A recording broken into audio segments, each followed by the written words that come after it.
太黑了，啥也没换，收20块钱。这个是车主说的。你看这台车现在是一会儿走一会儿不走，它是左边这个刹车断电的问题，有时候要推着刹车，车子才走，有时候它就没反应，就是这个刹车回弹不太好，后轮还转起来比较沉，要用手拉一下这个刹车线，这个轮子转起来才正常。其实有一个特别简单的维修方法，就是把这个刹车断电的线给它剪断，这个时候车子就不会出现一会儿走一会儿不走了。把刹车断电的线剪断是有安全隐患的，正确的方法是这个地方生锈了，我们需要把这个打开给它清理一下，就是刹车摇臂这个地方，这个是电动车上经常出现的问题。这种情况一般都是车子行驶的路况不太好，路上的泥巴土了泥了特别多，造成这个地方生锈了。我们现在只需要把它打开，这个地方给它清理一下就可以解决问题。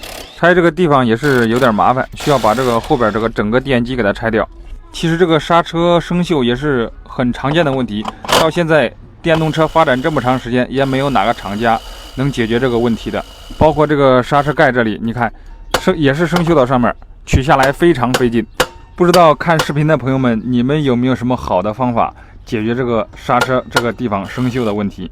视频中光是拆这个刹车盖都拆了差不多将近20分钟，又是打这个润滑油，又是用这个电动扳手来回的打，反反复复搞了20分钟还多。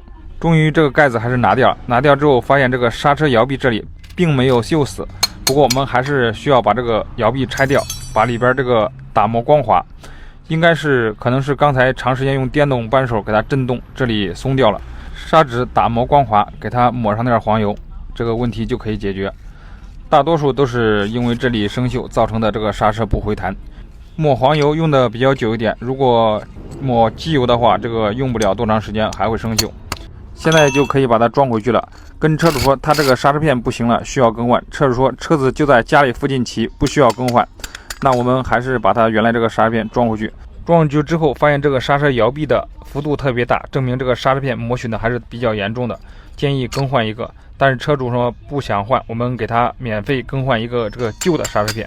这个旧的是前几天这个一个车子没用多长时间的换掉的，还是非常能用的。你看这个幅度就特别小，我们现在给它安装上去。其实更换刹车片还是非常简单的，主要是这个生锈的地方不好弄。这个刹车片安装上去，其他的安装还是比较快的。我们轮子已经给它固定好，现在这个刹车线装上去，我们试一下这个效果。就这前后搞了半个多小时，终于把这个车子修好了，收车主20块钱。车主说收的太多了，嫌我太黑，下次不来找我了。朋友们，你们觉得这种情况我收多少钱合适？